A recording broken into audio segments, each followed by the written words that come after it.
यापूर्वी भाजपच्या संदर्भात मी टिप्पणी केली होती की भाजप ही काँग्रेसचे नेते खाणारी चटकी नाही.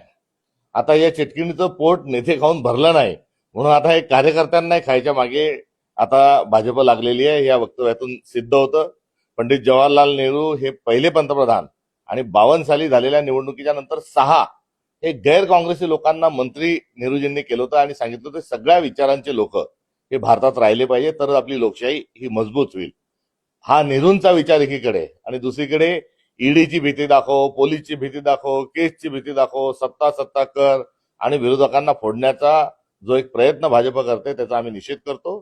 तर दुसऱ्या बाजूला नरेंद्र मोदी नावाचं खूप मोठं एक नेतृत्व केंद्रस्तरीय आमच्याजवळ आहे असं सांगणारं भाजप आणि देवेंद्र फडणवीसांचं गुणगान गाणाऱ्या भाजपने आता त्यांची पोलखोली या वाक्यातून झालेली. याचा अर्थ ना त्यांच्याजवळ कार्यकर्ते आहेत ना त्यांच्याजवळ नेते आहेत.